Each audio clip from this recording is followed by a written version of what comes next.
Let's head back to the voicemail of Truth and Reason. Hi, Dave. Ross in Atlanta. I've waited long enough to let it simmer out and see how I feel a couple days later. But, Dave, something's got to change. We deserve better than this. Stefanski lets the play calling go. Something. Just something. What do you think? And what can it realistically be? Thanks. Love the show. As always, appreciate all the voicemails. Jake, I kind of have reached the same point. If you keep the play caller, the quarterback, the offensive coordinator all the same,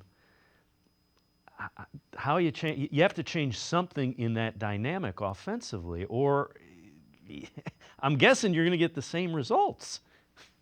Right, that's the definition of insanity, right? That you Yeah. would keep doing the status quo and expect a different result. I mean, I see where they're close on some plays. I see where it's all sitting there. I don't think you have to squint too hard at times, but it's an execution thing. And, you know, you can pin that on the players. That's fine. But like there's a trickle down effect of who they're picking, selecting, trading, signing, how they're coaching them up, right? And then ultimately, like, how they're executing on the field. So, there's a pie chart of blame to go around with all of that. And I think you can dig into the weeds on that if you would like. But, to me, it's ultimately the coach and GM are going to be held accountable if the status quo doesn't change. I do think you're in control of changing things.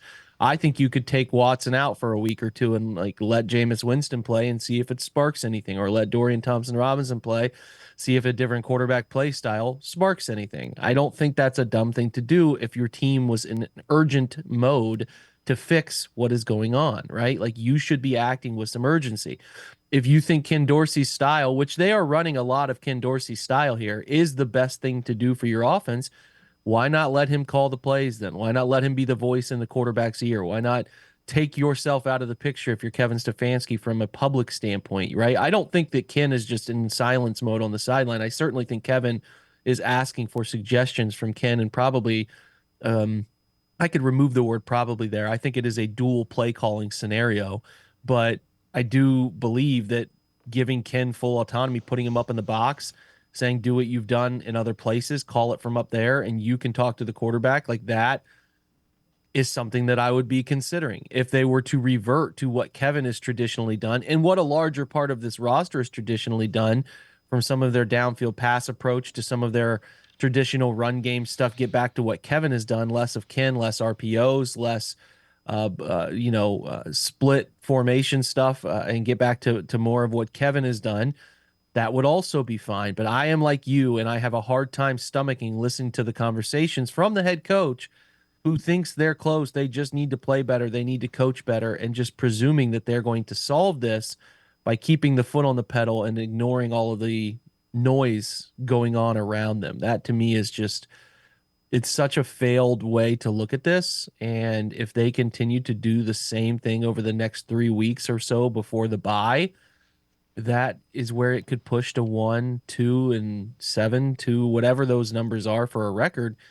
And like, I've always thought there was a world here where Kevin and Andrew would potentially get to pick another quarterback, right? Like, you go 8-9 or 7-10, and it's pretty obvious Watson is a large part of the issue, and they could get another chance. But you can't go 2-3-13, 14, whatever, and get another chance. Like there's going to be an upheaval, and especially considering the location of like the vibes around the team right now. If Nick Chubb were not coming back this weekend and hadn't spent that time writing a special letter, like it has a chance to be extremely ugly in Cleveland, even despite that, because I think people are so over all of it and have a hard time stomaching that their franchise is telling them they're trying to win games when their actions are not meeting those words. And I think that is a very fair place for Browns fans to be, and honestly very offended by it.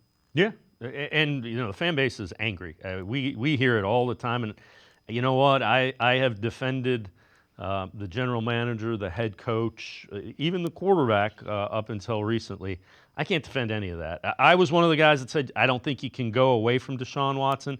I think you owe it to the other 52 guys on the roster to find out if we change quarterbacks. Yes. Does that I mean, you've got guys like Myles Garrett playing with 2 aching legs. Joel Bitonio is in his 30s getting beat up. How do you look at them and say this guy gives us the best? They're not. They know what's going on. Yeah. That's why I sit there and I look at that. How are you selling this to the guys in the trenches that are getting the crap beat out of them every play? Every play, every week. That's a great point, and I don't know how you get there. I think I've kind of tried to illustrate that. I think that there's some stuff around Deshaun Watson's. I don't know if aura is the right way to put it, but he was a here. Like a lot of these guys are young, right? There's a select few who wouldn't have looked at Deshaun as almost a superhero playing in his early years, his Clemson years, and this like think back to even like Nick, who we think is kind of getting older. Nick was in college a year after Deshaun. Like most of these guys were in high school looking up to him playing at Clemson or in his early NFL career and view him as a superhuman player because they watched what he did to Alabama. They watched what he did with the Houston years early in his career. And there's immense amount of long-term respect there. But 2020 Deshaun Watson isn't what it is anymore. And I think that there are some people, including Amari, who didn't view him that way, who went through college a little earlier than him and are older than him, and they don't view it that way. And they see what's gone on and they understand and are not so publicly supportive, is the way to put it. And it's like, don't listen to the quotes, just watch the body language during games. If you get a chance to get NFL Plus and watch the All 22, which records things from a wide perspective, and you can see the sideline and you can see things after the TV view doesn't show, you can see that there is no belief. And I'm not of the mold of telling you like playing Jameis or playing DTR is going to solve this. But what it does do is send you some sense of urgency as a fan base, and is obviously the more important thing, the 52 other players, that we are trying to do whatever it takes to solve this equation. And those things often don't work, right? You don't always get the best results. I mean, the most recent example we have of a jarring quarterback decision was taking Bryce Young out in his second year. And like the first week, there was a galvanization of that offense with Andy Dalton that said, okay, then let's do this and try it. And it did. It worked. They win. And they haven't won many games since, but there's a better offense in place there.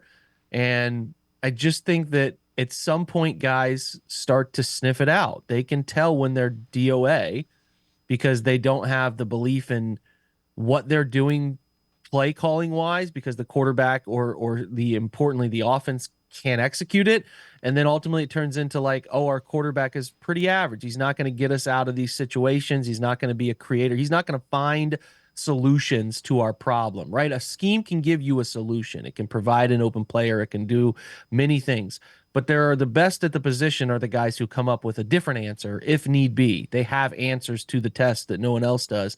Watson used to be that guy. He is no longer in that mold.